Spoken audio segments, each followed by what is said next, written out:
Good morning. আজকে 7ই June আর আমি আপনাদের স্বাগত জানাচ্ছি ট্রাভেল উইথ ট্যাগসের একটা সম্পূর্ণ নতুন ব্লগে।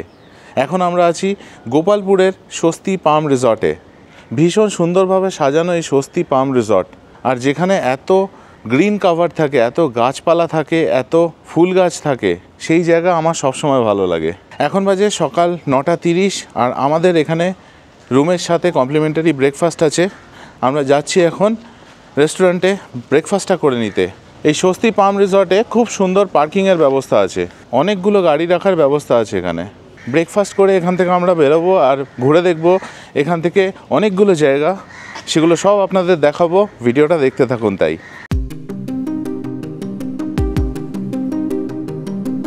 এখানে কমপ্লিমেন্টারি ব্রেকফাস্ট বাফে সিস্টেমে কি আছে একবার আপনাদের বলে দিই। এখানে আছে উত্তাপাম, ইডলি, পোহা, আলুর চপ, সাম্বার, ভাজি, এখানে একটা তরকারি, আর এখানে রয়েছে ভেজ পাস্তা, এখানে সিমুইয়ের ক্ষীর, এছাড়াও আছে অমলেট আর সেদ্ধ ডিম।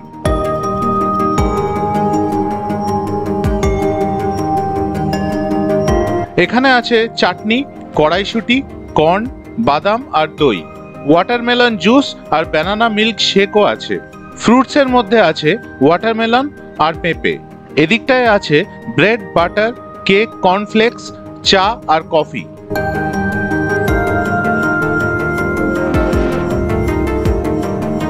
খাবারের টেস্ট কিন্তু অসাধারণ আর আইটেমস অনেক বেশি। আমাদের ব্রেকফাস্ট কমপ্লিট হয়ে গেল, এখন রুমে যাচ্ছি, তারপরে জিনিসপত্র নিয়ে বেরিয়ে যাব। তবে ব্রেকফাস্টের ব্যাপারে বলতে পারি অসাধারণ। এরকম একটা ব্রেকফাস্ট হয়ে সারাদিন নিশ্চিন্ত হয়ে গেলাম। এবার কোথায় লাঞ্চ পাবো কোথায় পাবো না জানি না, কিন্তু ব্রেকফাস্টটা কিন্তু অসাধারণ হলো। একটা কমপ্লিট হেলদি ব্রেকফাস্ট হলো। এদের এখানে প্রচুর অপশানস আর কোয়ালিটি অদ্ভুত সুন্দর। তো যাই হোক, এগোনো যাক, এরপরে আপনাদের সঙ্গে গাড়িতে দেখা হচ্ছে। এখন বাজে 10:40 আর আমরা আমাদের রিসর্ট থেকে বেরিয়ে পড়েছি গোপালপুরে আর যাচ্ছি সোনপুর বিচ। এই সোনপুর বিচ হচ্ছে অন্ধ্রপ্রদেশ আর উড়িষ্যা বর্ডারের একদম কাছে, মানে আমাদের আরও সাউথের দিকে যেতে হবে। এখান থেকে ডিস্টেন্স হচ্ছে 41 কিলোমিটার আর সময় লাগবে 50 মিনিটের মতো। এই আমরা এসে পৌঁছলাম এখন ন্যাশনাল হাইওয়ে 16-এ। এইখান থেকে আমরা বাঁদিকে বেঁকে যাচ্ছি, ডান দিকে কলকাতার দিকটা চলে যাচ্ছে আর বাঁ দিকটা হচ্ছে বিশাখাপত্তনমের দিক। এই আমরা অন্ধ্রপ্রদেশের দিকে ঘুরে গেলাম, উঠে পড়লাম ন্যাশনাল হাইওয়ে 16-এ। আর একটা জিনিস লক্ষ্য করুন, মিডিয়ান প্ল্যান্টেশনটা কি সুন্দর করেছে দেখুন। এটা এখন তো সৌন্দর্যায়নের কাজে লাগছে, কিন্তু রাত্রেবেলা এর অ্যাকচুয়াল উপকারিতাটা বোঝা যাবে, কারণ ওপাশ থেকে যে গাড়িগুলো আসবে তাদের হেডলাইটটা এপাশ দিয়ে যারা যাচ্ছে এই গাছগুলোর জন্য এই পাশের লোকেদের চোখে পড়বে না। এখন আমরা জগপুর বলে একটা জায়গা থেকে ন্যাশনাল হাইওয়ে ছেড়ে দিলাম, এই ছোট রাস্তায় ঢুকে এলাম আর এখান থেকে 11 কিলোমিটার গেলে সোনপুর সি বিচ। আচ্ছা, বাইরে কিন্তু এখন টেম্পারেচার বেশ ভালোই, 35 ডিগ্রি সেন্টিগ্রেড গাড়িতে দেখাচ্ছে, বেশ ভালো গরম আছে। আমরা যদিও কিছু বুঝতে পারছি না, গাড়ির মধ্যে এসি চলছে, কিন্তু নেমে মনে হয় কষ্ট হবে। এই ছোট রাস্তাটা যেখান দিয়ে আমরা এখন যাচ্ছি, রাস্তাটা কিন্তু খুব সুন্দর, রাস্তার কন্ডিশন তো ভালোই, প্লাস চারিদিকে গাছপালা, চাষের জমি, ভীষণ সুন্দর রাস্তা। রাস্তার পাশে গ্রিন কাভারটা সত্যি দেখার মতো। আরেকটা কথা আপনাদের বলে দিই, আমি অনেকক্ষণ ধরেই সোনপুর সি বিচ বলছি, কিন্তু এখানে দেখলাম বোর্ডে লেখা রয়েছে সোনাপুর সি বিচ 5 কিলোমিটার এখান থেকে, কিন্তু ম্যাপে আবার সোনপুর লেখা। আমরা এখন একটা ব্রিজের ওপর এসে দাঁড়ালাম। এখান থেকে সোনাপুর সি বিচ আর 1 কিলোমিটার। এখান থেকে দৃশ্যটা কি সুন্দর লাগছে একবার দেখুন। ওই দূরে প্রচুর মাছ ধরার নৌকো বাঁধা রয়েছে আর এই দিকটায় দেখুন দূরে পাহাড় দেখা যাচ্ছে। এই আমরা ঢুকে গেলাম সোনাপুর সি বিচের দিকে। এইখানে একটা পার্কিং ফি নিল, 60 টাকা পার্কিং ফি, আর এই ঢুকে যাচ্ছি আমরা সোনাপুর সি বিচ। ভীষণ সুন্দরভাবে সাজানো চারিপাশটা, প্রচুর গাছ রয়েছে আশেপাশে। রাস্তা দিয়ে আমরা ঢুকে যাচ্ছি, সামনে সমুদ্র একটু দেখতেও পাচ্ছি। চলুন আপনাদের গিয়ে দেখাচ্ছি। এসে গেছি আমরা সোনাপুর সি বিচে, ভীষণই সুন্দর একটা জায়গা। ওই দূরে গাড়িটা রেখেছি, ওখানে পার্কিং, আর তারপরে এরকম সিঁড়ি করা রয়েছে। আর এই এসে গেলাম আমরা সোনাপুর সি বিচে। আর এখন কিন্তু বাইরে গরম আছে, 35 ডিগ্রি সেন্টিগ্রেড, কিন্তু বিশ্বাস করুন এখানে কিন্তু আমাদের একদম গরম লাগছে না।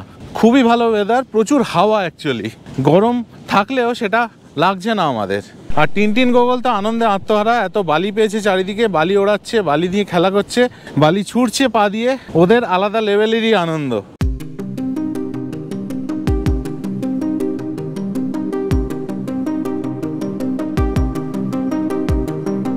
আপনারা যখন গোপালপুর বেড়াতে আসবেন তখন অবশ্যই কিন্তু এই সোনাপুর সি বিচ ঘুরে যাবেন। এটা ভীষণ সুন্দর একটা জায়গা, আর কোনো ভিড় নেই, খুব অল্প লোক এখানে এসছেন। আপনারা এখানে এসে যতক্ষণ খুশি থাকুন, ছবি তুলুন, এখানে সময় কাটান, এই সমুদ্রের এই অসাধারণ দৃশ্য উপভোগ করুন, খুব ভালো লাগবে। আমরা এই বিচে প্রায় আধ ঘন্টার মতো কাটালাম, বেশ কিছু ছবি তুললাম, এই অসাধারণ সৌন্দর্য উপভোগ করলাম। এবার আমরা এগিয়ে যাচ্ছি গাড়ির দিকে, মানে পার্কিংয়ের দিকে। ওখান থেকে গাড়িতে উঠে নেক্সট ডেস্টিনেশনে যাব। আর এখানে একটা অঘটন ঘটতে ঘটতে বেঁচে গেল, এত ঝোড়ো হাওয়া। আমি ড্রোনটা যখন তুলতে গেছি, পাশে অনিন্দিতা ছাতা নিয়ে দাঁড়িয়ে ছিল, হাওয়ার জন্য ড্রোনটা এসে পুরো ছাতার মধ্যে ধাক্কা মারলো আর তারপরে বালির ওপর পড়ে গেল। আমার তো শরীরে কীরকম একটা করে উঠেছিল, আমি ভাবলাম গেল বোধহয় ড্রোনটা।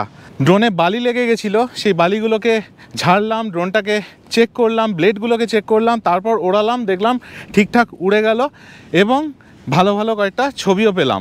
ড্রোন থেকে বেশ কিছু ভিডিও তুললাম, সেই ভিডিওগুলো আপনাদের জন্য রাখলাম। প্লিজ কমেন্ট করে জানাবেন কীরকম লাগলো।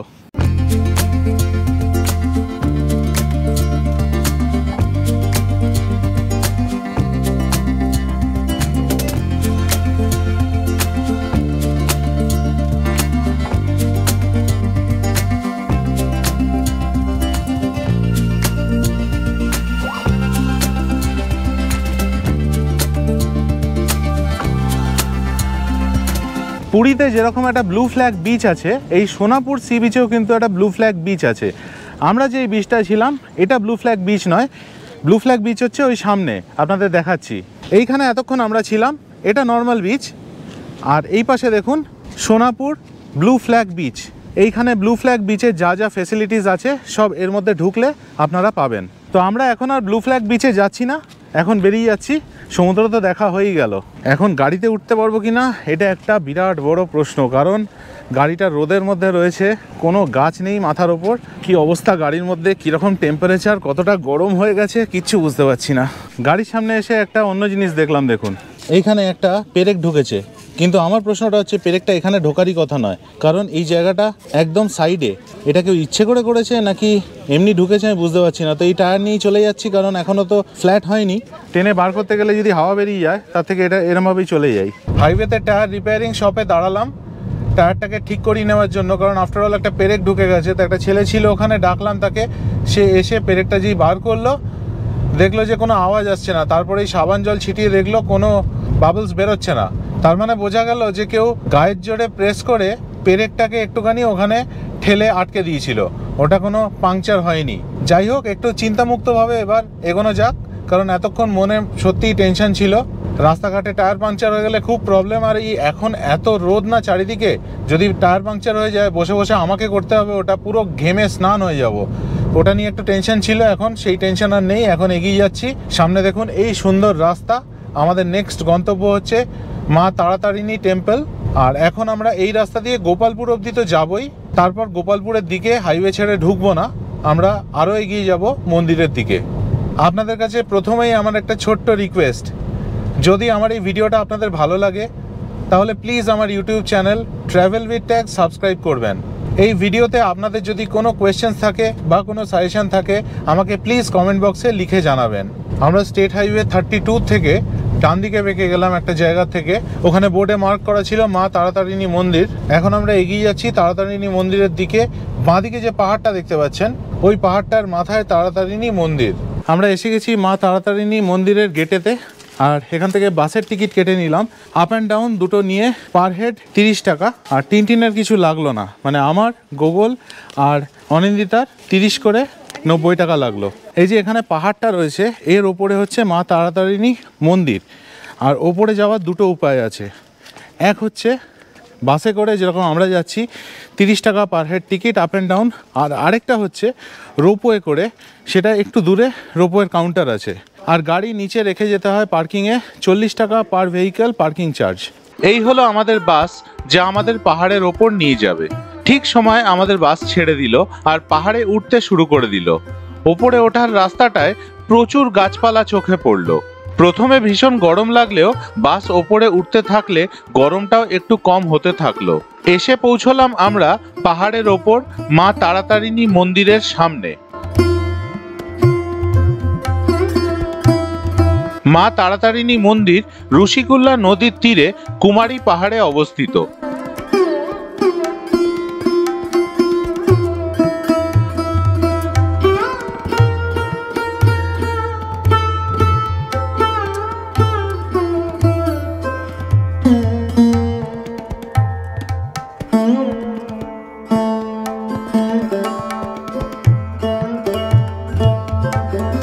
ওপর থেকে ভিউটা ঠিক এই রকম।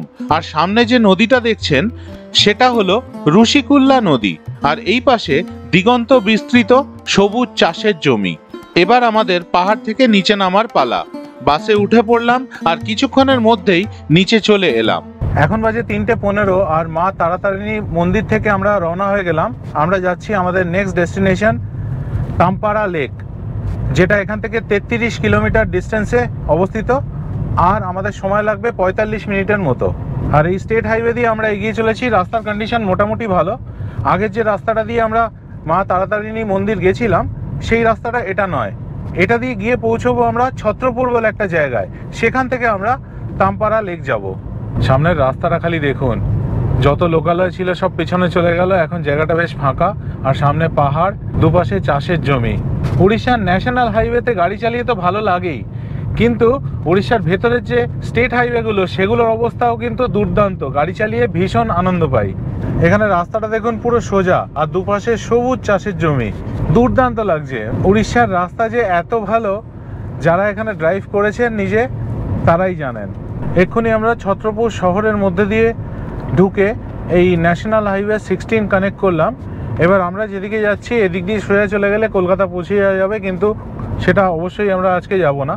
তো এখান দিয়ে আমরা 5 কিলোমিটার যাব, গিয়ে তারপর ইউটার্ন করে তাম্পারা লেকের দিকে যাব। এখন বাজে 3:55 আর আমরা এসে পৌঁছে গেছি তাম্পারা লেকের সামনে। এখানে গাড়ি পার্কিংয়ের জায়গা আছে, এখানে গাড়ি পার্ক করে দিলাম আমরা। এবার আমরা লেকের দিকে যাব, আর এখানে পার্কিং কস্ট হচ্ছে ₹40। এটা হচ্ছে তাম্পারা লেকের এন্ট্রি গেট, আর এই পাশে হচ্ছে টিকিট কাউন্টার। এখান থেকে আমরা টিকিট করে নিলাম, এবার ঢুকে যাই। আর টিকিটের মূল্য হচ্ছে বড়দের জন্য 20 টাকা পার হেড, আর বাচ্চাদের জন্য 10 টাকা পার হেড। টিনটিনের কিছু নিল না, তো আমাদের টোটাল 3 জনের দিতে হলো 50 টাকা। গুগলে 10 টাকায় নিয়েছে, আর আমাদের 2 জনের 20 টাকা করে। টুপিটা খুলে নিতে বাধ্য হলাম। এখানে যা হাওয়া বলে বোঝাতে পারবো না, কি জোরে হাওয়া বইছে এখান দিয়ে। এতক্ষণ গরম লাগছিল, আর বিশ্বাস করুন এখানে এসে যেই দাঁড়ালাম আর গরম কিন্তু লাগছে না, ঝড়ের বেগে হাওয়া বয়ে যাচ্ছে। আর বিশাল লেক, আপনাদের লেকটা এবার দেখাচ্ছি। এই হচ্ছে তাম্পারা লেক।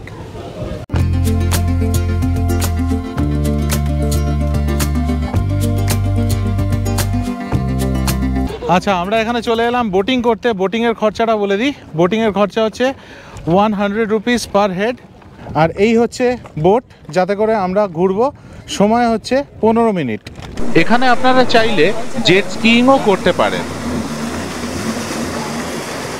এবার আমরা উঠে পড়লাম আমাদের বোটে। বুঝতে পারলাম বেশ ভালো একটা অভিজ্ঞতা হতে চলেছে।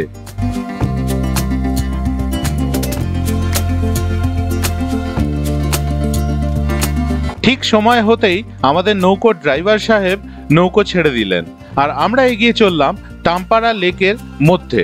তাম্পারা লেক হলো ছত্রপুরের কাছে ঋষিকুল্যা নদীর তীরে অবস্থিত একটি 300 হেক্টরের মিষ্টি জলের লেক।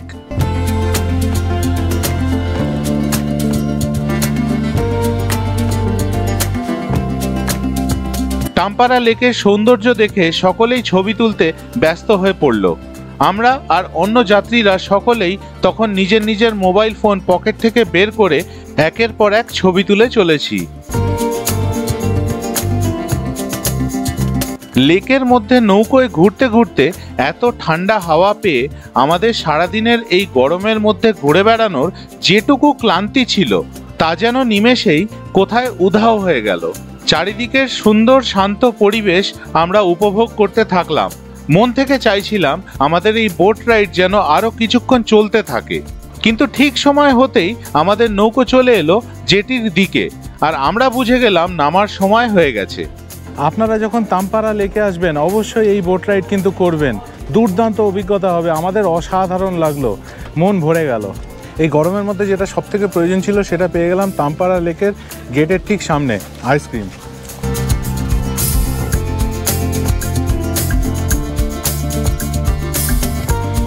এখন বাজে 4:52 আর আমরা তামপাড়া লেক থেকে বেরিয়ে পড়লাম। এখন যাচ্ছি আমরা আমাদের রিসর্ট গোপালপুরে, স্বস্তি পাম রিসর্টে। আর এখান থেকে ডিস্টেন্স হচ্ছে 25 কিলোমিটার আর সময় লাগবে 31 মিনিটের মতো। আজকে আমাদের প্ল্যানে আরেকটা বিচ যাওয়ার কথা ছিল, সেটা হচ্ছে আর্যপল্লী বিচ। সেটা একটু আগে পড়বে, কিন্তু সেটা এখন আর আমরা যাচ্ছি না, কারণ তামপাড়া লেকে বোটিংটা আমাদের প্ল্যানে ছিল না। এত ভালো লেগে গেল বোটিংটা দেখে যে বোটিং করতে ইচ্ছে করলো, আর সত্যি কথা খুব এনজয় করলাম বোটিং করে। আজকে আর আর্যপল্লী বিচটায় আমরা যাচ্ছি না, আমরা সোজা গোপালপুর চলে যাচ্ছি, কারণ গোপালপুর যে সি বিচটা আছে সেইটা আরেকবার আমাদের যাওয়ার ইচ্ছে আছে। ওই জন্যে আমরা এখন আর কোনো দিকে না বেঁকে সোজা চলে যাচ্ছি গোপালপুরে আমাদের রিসর্টে, স্বস্তি পাম রিসর্ট। আপনাদের আজকে আমাদের এই সারাদিনের ঘোরাঘুরি কীরকম লাগলো, এই ভিডিওটা কীরকম লাগলো জানাতে কিন্তু ভুলবেন না, অবশ্যই কমেন্ট করে জানাবেন।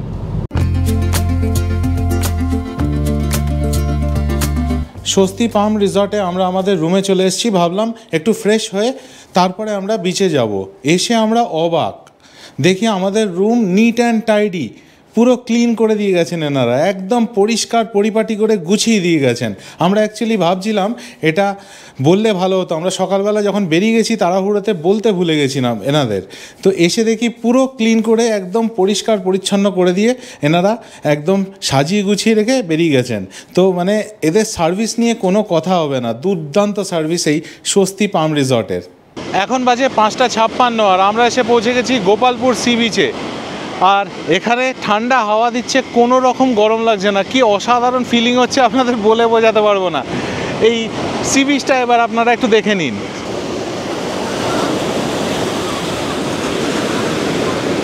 এখানে কিন্তু উত্তাল সমুদ্র। আমার মনে হয় পুরীর যে সমুদ্র সৈকত আছে আর গোপালপুরের সমুদ্র সৈকত অলমোস্ট সেম, কিন্তু এখানে ভিড় অনেকটা কম। দুটো কারণ আছে, কারণ পুরীতে বেশিরভাগ বাঙালিরা যায়, এক তো হচ্ছে আমাদের পশ্চিমবঙ্গ থেকে পুরী অনেক কাছে গোপালপুরের তুলনায়, আর দ্বিতীয় হচ্ছে ওখানে জগন্নাথ মন্দির আছে। তো পুরী গেলে সমুদ্র দর্শনও হয়, জগন্নাথ মন্দির দর্শনও হয়, ওই জন্য পুরীতে ভিড়টা বেশি। কিন্তু এই জায়গাটা মানে গোপালপুর কিন্তু পুরীকে টেক্কা দিতে পারে, এতটা সুন্দর এখানকার সমুদ্র সৈকত এবং এত বড় বড় ঢেউ আসে। গোগল টিনটিনের আজকে ভীষণ ইচ্ছে ছিল সোনাপুর সি বিচে গিয়ে জল ঘাঁটবে, সমুদ্রের ঢেউ নিয়ে খেলা করবে। তখন আমি বলেছিলাম যে এখন যদি তোরা ভিজে যাস তাহলে মুশকিল হয়ে যাবে, কারণ আমাদের আরও অনেক জায়গা দেখতে হতো। তখন আমি প্রমিসও করেছিলাম যে ঠিকঠাকভাবে থাক, এখন কিছু করিস না সোনাপুর সি বিচে, আমি তোদের গোপালপুর সি বিচে গিয়ে সমুদ্রে ভিজতে দেবো। আর এখন দেখুন কি আনন্দ দুই ভাইয়ের। এই গোপালপুর সি বিচে আপনারা কিন্তু উটের ওপর চড়তে পারেন, আবার এটিভি রাইডও করতে পারেন। এইখানে প্রচুর খাওয়ার জায়গা রয়েছে, প্রচুর স্টল রয়েছে, এখানে আপনারা খাওয়া দাওয়া করতে পারেন।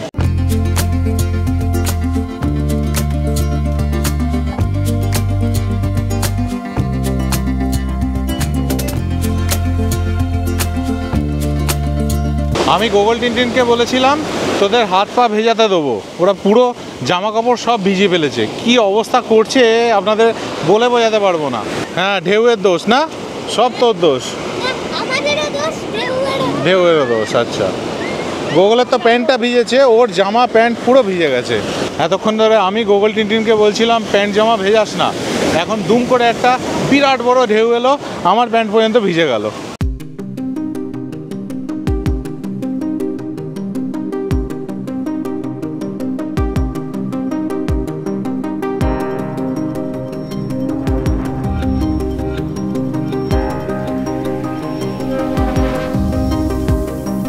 গোপালপুর সমুদ্র সৈকত থেকে আমাদের হোটেলে ফেরার সময় চোখে পড়ল গোপালপুর লাইট হাউসের আলো।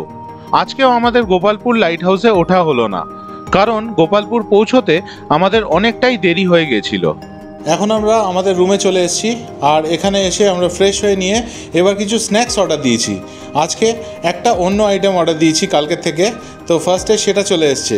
আমরা আজকে নিলাম ক্রিসপি চিলি বেবি কর্ন, আমরা আরও নিলাম 2 প্লেট ফ্রেঞ্চ ফ্রাইজ।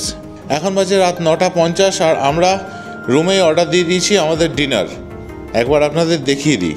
আমরা আজকে অর্ডার দিয়েছি এগ ফ্রাইড রাইস, তার সাথে গার্লিক চিকেন আর গ্রিন স্যালাড। আজকের গল্প এই পর্যন্তই। এর পরদিন সকালে আমরা গোপালপুর থেকে বেরিয়ে চলে যাই পুরী। পুরীতে আমরা থাকি তোষালি স্যান্ডসে। তারপর আমরা সেখান থেকে ঘুরতে যাই চন্দ্রভাগা বিচ। আর এই সব নিয়ে আসবো আমার পরের ভিডিওতে, তাই দেখতে থাকুন আমার চ্যানেল। আর ভিডিওটা ভালো লাগলে প্লিজ আমার YouTube channel travel with tags subscribe করবেন। ভালো থাকবেন।